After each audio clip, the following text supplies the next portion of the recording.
Très belle victoire de nos Marseillais qui s'imposent 2-0. Tout d'abord dans la facilité en première mi-temps. Et puis un petit peu plus dans la difficulté en seconde période. C'est ce qu'on va voir dans ce débrief. Avant qu'on commence, merci à tous ceux qui ont été présents sur le live. N'hésitez pas à mettre un petit pouce bleu sur ce débrief. À me dire un petit commentaire de ce que vous avez pensé de ce match. Et à vous abonner si le contenu vous plaît et si c'est pas déjà fait. On va parler de ce match avec l'ouverture du score de l'Olympique de Marseille sur un superbe centre succulent de Jonathan Klaus et une tête magnifique de Mbemba qui est presque imparable pour moi, 1-0.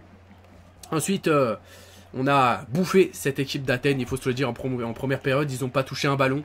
Ils n'ont pas du tout touché un ballon, enfin si quelques fois, mais ils n'ont pas eu d'occasion énorme.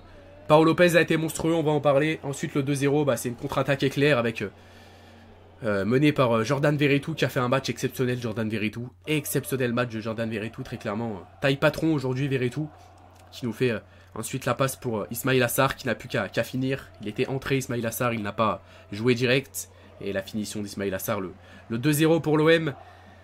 Et il y en a eu. Il y en a eu des occasions, on aurait pu tellement se faire égaliser, on aurait pu tellement être dégoûté que je peux pas tout vous citer. Des parades, voilà, on revoit les parades avec ce corner, avec le superbe corner sur le côté gauche, la tête, la parade de Paolo Lopez, avec le ballon sur le côté droit, le centre et encore la parade de Paolo Lopez. Il a fait beaucoup de parades. Et on va parler surtout d'un match qui a été rempli de corners, les amis. Beaucoup de corners. Beaucoup de corners dans ce match. Puisqu'il y a eu 15 corners pour Athènes. Voilà, j'avais les stats juste ici, je vais vous les dire. Voilà, 22 tirs pour Athènes, 12 tirs pour l'Olympique de Marseille, 7 tirs cadrés pour Athènes, 4 tirs cadrés pour l'Olympique de Marseille, 55% de possession pour Athènes, 45% pour l'Olympique de Marseille, 15 corners pour Athènes, 5 corners pour l'Olympique de Marseille. On va parler d'un Vitinha, on va pas faire du cas par cas, mais on va parler de Vitinha qui a été maladroit, qui a été malchanceux. Il y a eu un petit peu des deux, malchanceux, maladroit, où il y a la première occasion du match. Il est tout seul devant la cage, il a un superbe ballon sur le côté droit, il rate le ballon. Ensuite, il y a l'occasion qui m'a marqué le plus, où il est face à la cage tout seul et il met le poteau. Donc Vitinha, il va falloir prendre des conseils peut-être de Jean-Pierre Papin pour la finition, mais là, c'est pas trop ça pour le moment. Et voilà, on a vu que l'absence d'Aubameyang, c'est... Peut-être qu'avec Aubameyang, ça aurait été différent, mais Aubameyang, c'était pas ouf avec l'Olympique de Marseille aussi, il faut se le dire. Même si on a eu quand même Valentin Rongier qui était blessé, Gigot qui était blessé de dernières minutes, mais qui est rentré pendant 40 secondes à la fin. On a eu également Rongier, il y a qui d'autre qui était blessé? J'ai un petit trou de mémoire. Rongier, Gigot, et le dernier c'est qui? Le dernier c'est qui? Enfin voilà, Aubameyang, et oui. Donc 3 blessés, donc voilà. Et le brassard de capitaine est revenu à Kondogbia qui a fait un beau match lui aussi très clairement.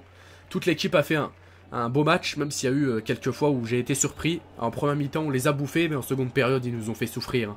En seconde période ils nous ont clairement fait souffrir. Dites-vous qu'en première période ils avaient même pas, je crois, 2 occasions cadrées. Et en seconde période ils en ont cadré 5. Ils ont eu 5 grosses occasions, ce qui est quand même énorme. C'est 5 fois plus, enfin c'est 3 fois plus que la première période. Donc c'est vraiment incroyable. Et nous derrière, bah voilà, on a su tenir, tant mieux pour nous. On revoit les occasions de Vitinha vraiment ratées. Lodi s'est fait clairement bouffer sur ce côté droit, voilà, ça lui va plus Lodi. Non, pas sur ce côté droit, sur le côté droit c'était Klaus, excusez-moi. Sur ce côté gauche, Lodi s'est clairement fait bouffer. Sur ce côté gauche, Lodi c'est vraiment pas le niveau pour jouer à l'Olympique de Marseille, je l'ai déjà dit. Hein. Même si voilà, on a gagné, on est content, mais il faut dire les choses. Lodi s'est fait manger par... complètement absorbé par le joueur, comment il s'appelle déjà, le frère de Amrabat, Nordin Amrabat, qui l'a clairement mangé presque tout le match. Heureusement que Nordin Amrabat est sorti pour laisser Lodi se reposer, parce que Lodi c'était vraiment horrible. Mbemba qui a marqué, qui a fait son match défensivement. Klaus pareil, très bon match aussi pour moi, Jonathan Klaus. Iliman Ndiaye qui a tenté des choses, mais c'est toujours un petit peu compliqué dans l'efficacité, mais au niveau des dribbles, etc., c'était plutôt pas mal. Veretout qui a fait un bon match. Harit, un petit peu compliqué pour lui aujourd'hui, j'ai l'impression, Amin Harit. Vitinha, voilà, il a raté beaucoup trop d'occasions. Correa a été invisible, hein, il faut se le dire honnêtement. Correa a été invisible, on a tenté de l'aligner devant avec Vitinha, c'était pas ouf du tout. Donc pour moi, Correa a été assez invisible quand même, il faut se le dire. Et puis, on va aller voir le classement maintenant, l'Olympique de Marseille. Ouh là là, j'ai dit le classement, j'ai pas dit autre chose. Donc on va aller voir le classement, les amis. Ok, il est là, le petit classement, ne bougez pas. Le petit classement Ok, il est là. Donc l'Olympique de Marseille qui se met à la première place de ce groupe. Regardez, Olympique de Marseille est premier. Donc Brighton était premier avec 7 points. C'était l'occasion pour nous de revenir à un point d'avance sur Brighton juste avant la trêve. Et je vais vous poser maintenant une petite question parce qu'on est à la 4e journée déjà d'Europa League. Et je vais vous dire une information qui va vous faire plaisir juste avant. L'Olympique de Marseille est sûr de passer au prochain tour.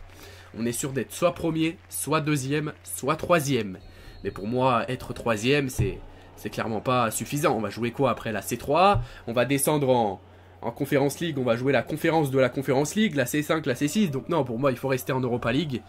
Et je vais vous poser 2 questions. Première question, vous répondez en commentaire si vous voulez, par 1 et par 2. Première question, jusqu'à où vous voyez l'Olympique de Marseille aller en Europa League? Moi, je pense quart de finale minimum. Ensuite, deuxième question, lequel de ces 2 derniers matchs vous fait peur? Vous fait le plus peur? Parce qu'il nous reste 2 matchs en Europa League. Il nous reste Marseille-Ajax au Vélodrome et il nous reste Brighton-Marseille à Brighton. Donc, lequel de ces 2 matchs vous fait le plus peur? Si on gagne l'un de ces 2 matchs, on se qualifie directement pour les 8e de finale. Donc, pour se qualifier, il faut gagner soit face à Brighton ou soit face à l'Ajax. Il faut gagner au moins l'un des 2. Si on perd les 2, on file en Conference League. Si on gagne un des 2, on est deuxième. Si on gagne les 2, on est premier. Voilà pour vous éclaircir. En tout cas, je compte sur vous pour répondre à la question que je viens de vous poser. Jusqu'à où Marseille peut aller en Europa League, selon vous? Jusqu'à quel niveau, quel étage, si vous préférez? Et laquelle équipe vous fait le plus peur à jouer pour ces 2 derniers matchs? Moi, je pense que c'est clairement Brighton. Hein. L'Ajax, c'est 4e. C'est clairement pas l'équipe qui me fait le plus peur de ce groupe. Je l'ai déjà dit. Donc voilà, Marseille premier avec 8 points. Brighton deuxième avec 7 points. Athènes 3e avec 4 points. Et l'Ajax 4e avec 2 points. C'était le match parfait à faire. C'était le dernier match d'Europa League avant la trêve. Après, on aura un dernier match avant la vraie trêve. Enfin, avant de parler de trêve, ce sera le dernier match.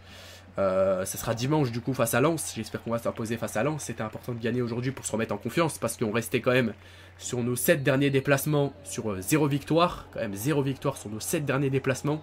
Ce qui est quand même vraiment ce qui était quand même vraiment inquiétant. Et c'était un match assez bizarre dans le sens où il y a eu beaucoup de corners. 20 corners dans le match et du jeu assez haché. En seconde période, on s'est fait assez vite surprendre. En fait, en première période, ça a été nous qu'on les a surpris. On leur est rentré dedans. Et en seconde période, c'est eux qui nous ont rentré dedans. Et après, on a su gérer le match en marquant ce deuxième but derrière. Et ce qui nous a fait plaisir, évidemment, à nous, Marseillais. Et j'espère que on ira très loin dans cette Europa League parce qu'on mérite et qu'on est le plus grand club français. Et que voilà, comme je le dis à chaque fin de vidéo, qu'on doit aller loin parce que les joueurs doivent faire plaisir aux supporters. Comme les supporters font plaisir aux joueurs et poussent les joueurs à faire meilleur chaque semaine. Et allez l'OM, tout simplement. C'était correct, je pense que j'en ai dit assez. J'ai pas oublié de 2 choses, tout simplement. Gigot est rentré, on n'a pas eu le temps de le juger vraiment. Et voilà, l'Olympique de Marseille fonce vers la suite de l'aventure de l'Europa League. 2 victoires, 2 matchs nuls en 4 matchs. Pas de défaite pour le moment. On est invincible en Europa League. Ça fait plaisir, on est les seuls de ce groupe à ne pas avoir perdu. On va continuer comme ça. Et on va aller la chercher, on espère. C'était correct. Moi je vous dis, ciao ciao.